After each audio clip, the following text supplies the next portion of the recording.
तेरी गति मति कौन लखे, तेरी गति मति कौन लखे।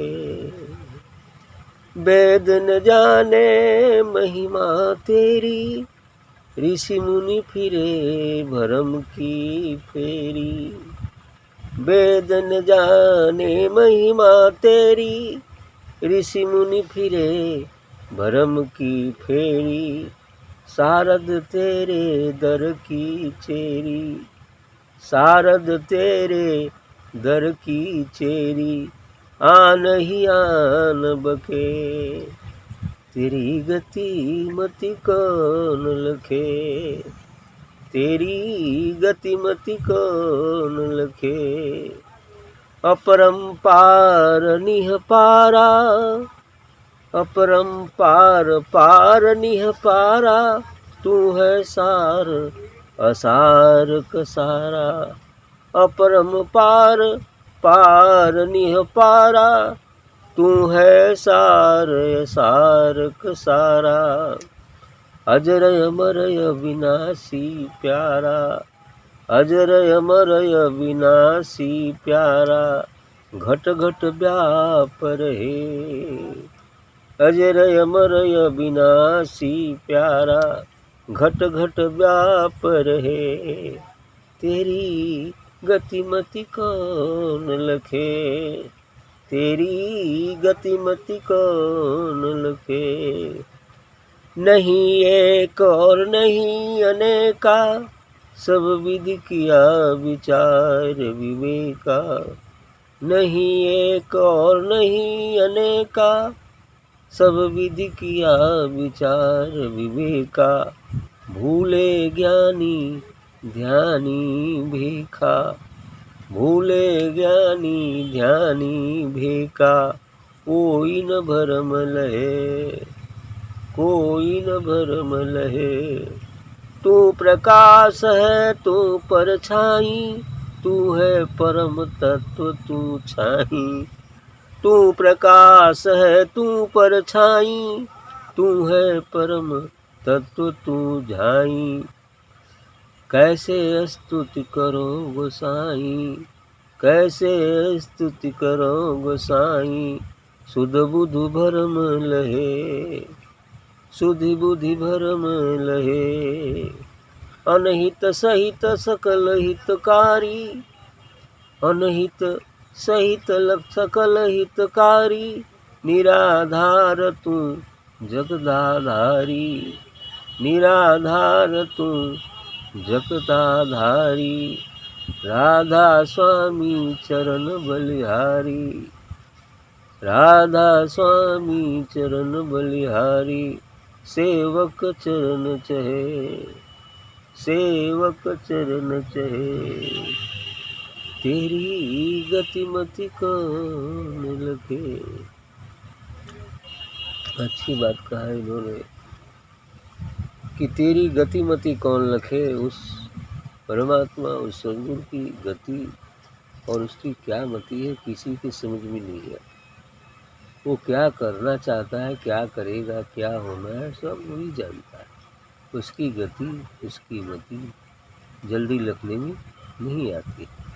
इसलिए इन्होंने कहा तेरी गतिमति कौन लगे, आपकी गतिमति कौन लग सकता है। वेद न जाने महिमा तेरी, ऋषि मुनि फिरे भरम की फेरी। यहाँ तक कि वेद भी इस सदगुरु का गुणगान करते करते, उस गुरु की गाथा गाते गाते भी थक गया। अब वर्णन नहीं हो पाया तो अंत में नेति कर दिया। नेति नेति मैंने उसके गुणों का बखान, उसकी महिमा का बखान किया ही नहीं जा सकता, है ना। इसलिए इन्होंने कहा कि वेद न जाने महिमा तेरी। वेद भी महिमा नहीं जानता। महिमा करते करते ज्ञानी थक गए तो अंत में लिख दिए नेति नेति, न इति न इति, अर्थात उसका समापन नहीं है। ऋषि मुनि फिरे भरम की फेरी। और इतनी ऋषि मुनि भी खोजते खोजते थक गए, भरम में ही फंसे रह गए, है ना। वो भी नहीं जान पाए, बहुत सारे लोग नहीं जान पाए। ऋषि मुनि फिरे भरम की फेरी, इसीलिए उनको जो है ऋषि मंडल क्या बोलते हैं, वहाँ पर रखा गया। यही चीज़ें होता है कि तपस्या करने के बाद भी रिद्धियाँ सिद्धियाँ बहुत सारी शक्तियाँ मिल जाती हैं, लेकिन ये बोध नहीं हो पाता। हाँ। शारद तेरे दर की तेरी, यहाँ तक सीधे करें कि वो शारदा जो सरस्वती, वो भी आपके दरबार की दासी है। शारदा, शारद तेरे दर की चेरी, ये शारदा आपके दरबार की दासी है।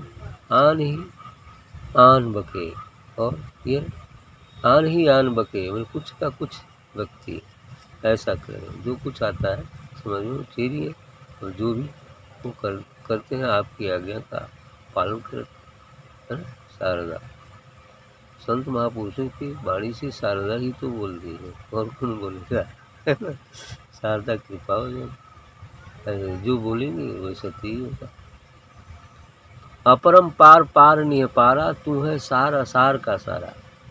अपरम पार पार निपारा, आगे करें कि वो सदगुरु वो परमात्मा तो अपरम पार है, उसका कोई आरा पार कुछ है नहीं, अनंत है, इनफाइनाइट है। उसको कहाँ तक कहा जा सकता है, नहीं कहा जा सकता। और सार असार का सारा, संपूर्ण असार का वो भी वो सार है ना, सबका सार है। जो सार, जैसे असार संसार असार है, और इस संसार में है कौन रहने वाला, वो सार तत्व ही तो है।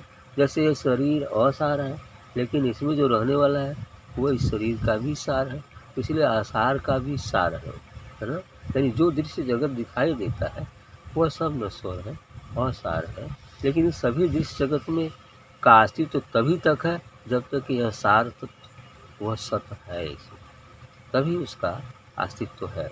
यदि वो इस में नहीं रहेगा तो कोई चीज़ भी यहाँ टिक नहीं सकती। इसलिए सार असार का सारा, अजर अमर अविनाशी प्यारा। आगे वो कहते हैं कि वही सदगुरु, वह सत जो है अजर अमर और अविनाशी, जो न कभी जलता है न कभी मरता है, न जिसका कभी विनाश होता है, अविनाशी है। इस संपूर्ण ब्रह्मांड कभी नष्ट हो जाने के बाद भी उसका विनाश नहीं होता, वो आदि में भी वही है, और संपूर्ण विनाश हो जाने पर भी वही शेष बचता है। इसलिए कहते हैं कि अजर अमर अविनाशी प्यारा, वह सदगुरु अजर अमर और अविनाशी है, और साथ ही घट घट व्याप रहे, सभी घटों में वही विराजमान है, चाहे वो जड़ हो चाहे चेतन। तो सभी जड़ और चेतन वस्तुओं में वही विद्यमान है। यदि वो है तो वस्तुओं का अस्तित्व है या जीव का अस्तित्व है, यदि वो नहीं रहेगा तो कोई अस्तित्व नहीं रहेगा, फिर वही शेष हो जाएगा। महाप्रलय में जब सब कुछ समाप्त हो जाता है तो वही शेष बचता है। नहीं एक और नहीं अनेका, सब विधि किया विचार विवेक। नहीं एक और नहीं अनेका, आगे आपका कहना है कि वो एक भी नहीं है और अनेक भी नहीं है ना, हालांकि तो एक ही होता है ना। जैसा कि गीता में कहा गया कि एको हम बहुत श्यामी, है ना, एको हम बहुत श्यामी, मैं एक हो गया अनेक हो गया, है ना, एक से ही अनेक हो गया, सब विध किया विचार विवेक। लेकिन आप कह रहे हैं कि नहीं एक और नहीं अनेका, सही बात है, ये भी सही है कि अनेक कहाँ हुआ, सब तो एक ही है ना। कुल मिलाकर यदि एक में सना जाए तो सब वही है। अरे पृथ्वी जल वायु अग्नि आकाश, इन तमाम चीज़ों से मिला ये शरीर, आखिर वही ना वो सब चीज़ें है, वही ना अपने आप को विभिन्न पंचमहाभूतों में प्रकट किया, सब चीज़ों में मन बुद्धि अहंकार में प्रकट किया, तो कुल मिलाकर बस नहीं। तब कैसे उसको एक या अनेक की बात कही जाए, बस यदि तत्व है तो केवल एक ही है ना, बस ये चीज़ें। नहीं एक और नहीं अनेका, सब विध किया विचार, सभी विधि से विचार कर लिया गया। भूले ज्ञानी ध्यानी बेकार, कह रहे हैं कि ये सब जितना भी ज्ञानी ध्यानी है ये सब भूल भरम में पड़ गए, कोई न भरम लाया, कोई को भरम का पता ही नहीं चला, बस समझा जो भी जहाँ पहुँचा बस हम जान ही गए, बस यही बात, इस भ्रम में पड़ गया। तू प्रकाश है तू परछाई, आगे कहते कि आप ही प्रकाश है और आप उसका प्रतिबिंब भी है, प्रकाश भी है प्रतिबिंब भी है, सही है, प्रकाश भी वही है और प्रतिबिंब भी वही है। तू है परम तत्व तो छाई, और वो परम तत्व परमात्मा ही परम तत्व है, और उसका छाई परछाई ये जगत ये संसार भी तो वही है। नहीं, वही ईश्वर है और वही माया भी है ना। फर्क वही ईश्वर है और वही माया है, बस यही बात है ना। यदि दीपक है तो उसके पीछे अंधकार भी छिपा हुआ है, आखिर उसी के कारण तो है। यदि वो दीपक नहीं रहेगा तो अंधकार पीछे कहाँ से छिपता है, नहीं रहेगा।